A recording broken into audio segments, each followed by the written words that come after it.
Hello everyone. I thought I'd make a really different video today. I apologise. I haven't made a video for quite a few weeks. The reason being there's been a couple of weeks of Easter holidays and I've been having to do other things sort of with my time, and unfortunately YouTube tends to make its way to the bottom of my list. So I apologise for my face. It's for the first time I think I've ever shown my face on a YouTube video. I don't tend to wear makeup, so I'm not going to be highly made up and looking all glam. So I apologise if that offends anybody. It doesn't offend me, but there you go. I thought that today, to sort of give you an idea of why for me making videos isn't always sort of like the easiest thing to me to do, is to show you my crafting space, because I know that I love watching craft room tours on YouTube. But unfortunately, I don't have a craft room. Well, I say unfortunately, I do actually love being in the space I'm in, because it is part of our whole living area. The house we live in is rented, and although we've lived here for 10 years, but it is rented. We don't have any spare rooms to have a craft room, and because it's rented, we can't put cabins or anything out into our garden. Not that it would really be big enough anyway. So the area in which I craft is what is part of the living space. So it's the part of the lounge area and the dining room, what would be the dining room area. So my craft desk is our dining room table, and I'm going to show it to you today because I would sort of like to get across the idea that you do not need a massive craft room full of all the latest storage to successfully craft. Now, I craft professionally. I design stamps and stencils and dies, and I also demonstrate for a company, and I make things that I sell, and I also make videos. So I thought it would be nice to see that not everybody who is maybe professionally crafting has to have a massive sort of area. So I'm swinging around in my chair. I don't know if you can see. I'm doing that as a habit. But I thought, have a little look. You can have a little look at how I store my things, how I like to arrange my things. It's not the best way probably, but it's my way and it works for me. It's always a work in progress. I do tend to switch things around quite often, but I hope you like it. So I'll see you in a moment.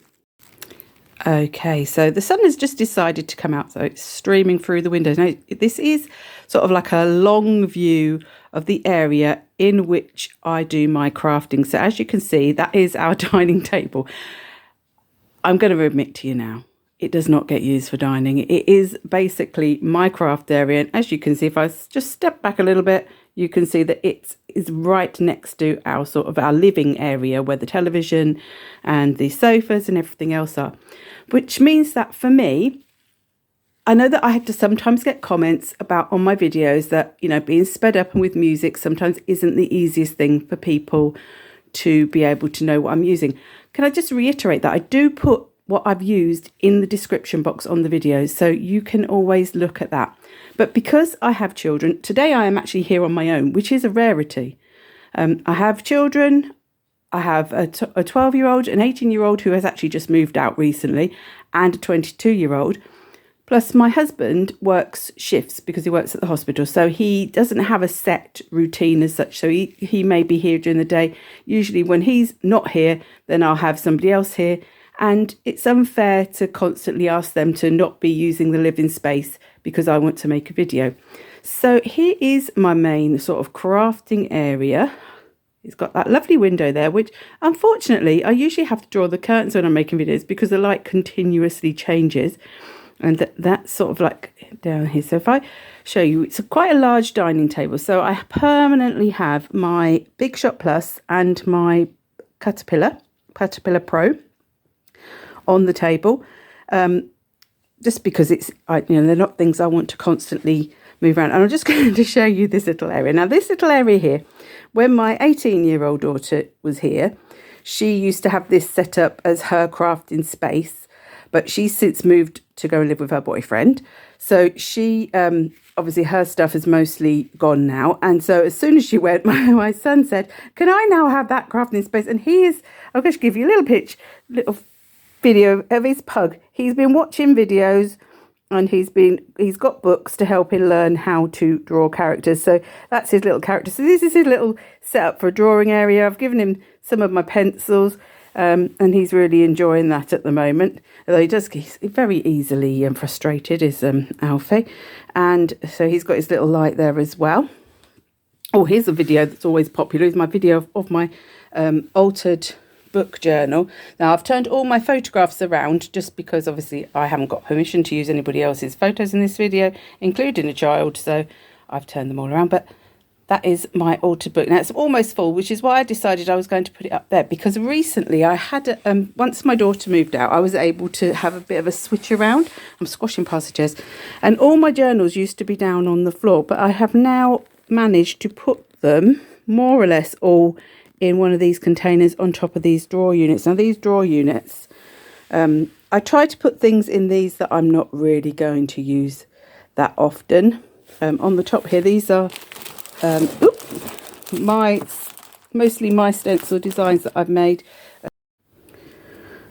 I'm sorry, I accidentally pressed the button to stop the filming the video, which was not very clever. So that is this area. I'm going to squish my way back out of here and take you in here. So I apologise if I give anybody motion sickness. Now, next to my table, I have this cupboard. This is the cupboard under the stairs.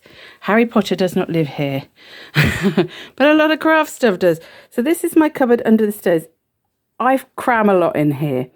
I'm sorry if I'm getting really close to the mic. I'm trying to sort of stand back, but I can't stand back that much.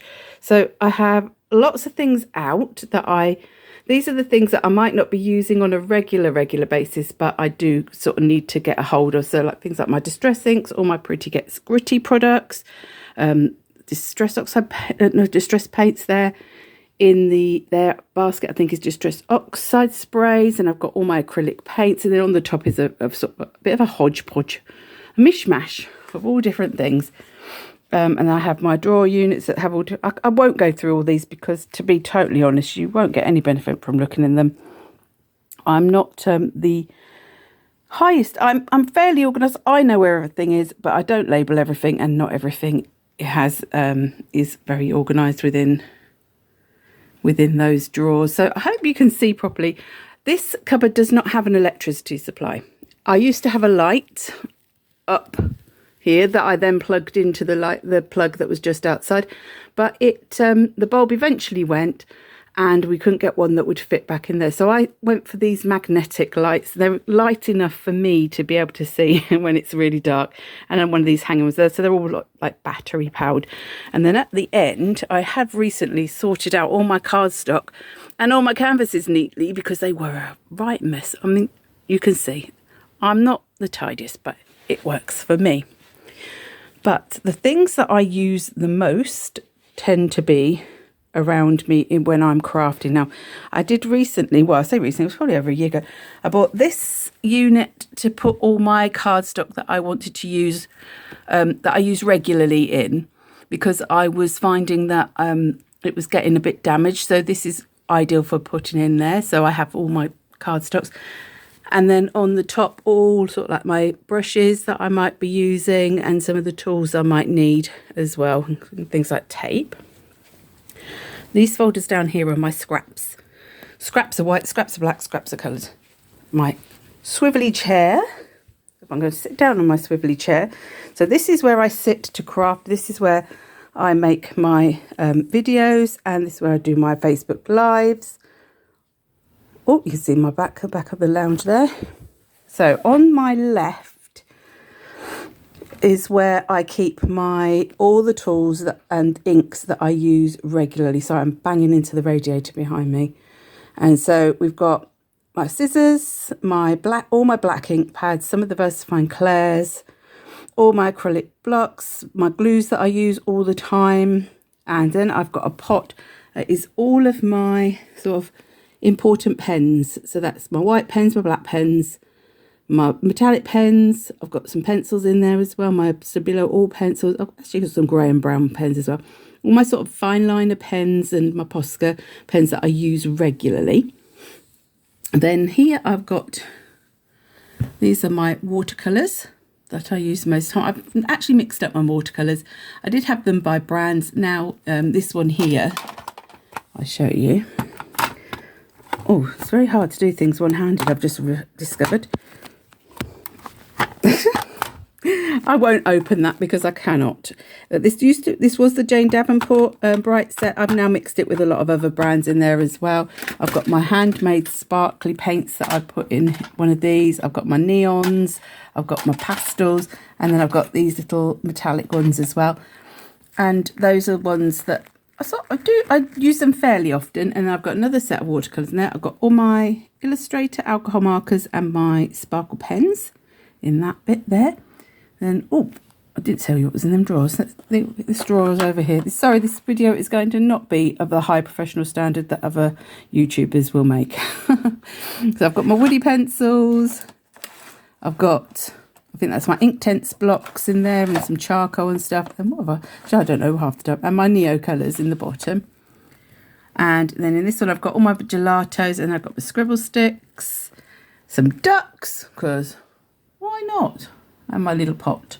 And then this is this big drawer unit in front of me. This has got really essential things. I'll just turn the light towards it. This has got all my embossing stuff in the second drawer down. The top one is more ink pads. Then I've got embossing stuff, so embossing powders, embossing inks. And then the third one down is all bottles of ink. Bottles of ink, or what else? Mostly just bottles of ink.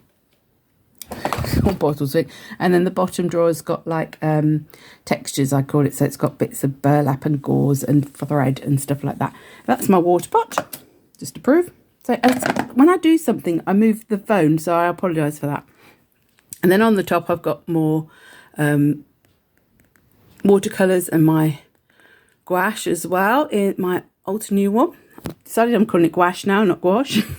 Oh, my iPad, let's move that out of the way. I've also got now, I have a Gemini Junior. The reason I have a Gemini Junior is because last year I developed tennis elbow in my right elbow. And the physiotherapist said it was because of crafting. So I got myself a smaller electronic machine that I can use right on the desk so that if I don't need to use the manual machine, I don't. My arm's a lot better now, but it was basically to save my arm. And then over here we have got the journals, which I showed you from the other angle. Now this is a recent addition. This cart here I got not from IKEA or Hobbycraft or any of those shops. I got this from Aldi, which if you have an Aldi in your country, you'll know it's a cheapish supermarket. I think it was $11.99, $12.99. I have to say it's probably not of the same higher quality as the ones you get from those other places, but it does the job. And for me, so in the top, I've got things that I really use a lot. So all my sort of like tools, like my stamp platform, my watercolor brushes, my blending brushes, my mini distress inks, which I just use on a daily basis, my foam pads, my archival minis, some more paints, and my scoreboard, things like that, my blending mat. Then going down one, oh, this could be interesting, trying to do this. We've got pots of pens, such as, I've got the distress crayons and distress pencils. I've got, I think, Posca pens at the back, my Pitt pens. Oh, that's better, I can do that like that. My Ecolines, my Sakura Jelly Roll, my, what's that called? Crocodile. I don't tend to use baby wipes too much, but I have them just because sometimes they are a bit useful. And then right at the bottom, I've got some more pens. Oh dear, it's going to get very dark down here, isn't it? I can't go down there. It's got my guillotine and things like that. So there you go. That's a very quick sort of tour of my crafting area. Oh, now on my wall there, I do believe in displaying what you make. So those are some of things I've made. Most of those are things made with my own designs as stamps and stencils and stuff. The owl was a kit I bought. But I do believe you should show your work off. So there we go. So that is right. So up here is I use a proper video camera. Now the reason I use a proper video camera to video my YouTube videos, and it probably doesn't give the best of the qualities because it's not like a super duper expensive one. The reason I do it is because I like it to be static above me, because I like to film tutorials mostly. I don't tend to do sort of vlogs and face-to-face and things like that. And also because it comes with a little remote control, so I can control switching it on and off without having to, you know, reach for a button from my phone or my iPad. I have just recently, as in last night, put my microphone down further because I did realise that when I had the microphone on the camera, it's probably a bit far, and that's probably why my sound sounds a bit like far away sometimes. But there you go. So there's that. What's his on here? Oh, that's holding the camera with my earphones. And my trusty heat tool, which is like my #1 tool in life. So I'm just going to switch you round. Have I switched you? I haven't switched you around at all. No, I think I'm taking photographs. I don't know now how to, I don't think I can turn you around as I'm videoing. So let's pause a second. Now, I couldn't work out, I don't think it switches it round when I'm in video mode. So thank you ever so much for watching today. I am going to try to get back into the habit of making my videos. I really would like to do them weekly. I'd love to do more than weekly, but really it just doesn't work that way for me. So it is as and when, so I do apologise for that. So, but I hope you continue to watch, and thank you ever so much to those people who subscribe and do watch and comment and like my videos. All of it helps with engagement and will help hopefully to push my videos more on YouTube and maybe eventually be monetized. That would be a miracle. So thank you so much, and I'll see you on the next tutorial. Bye.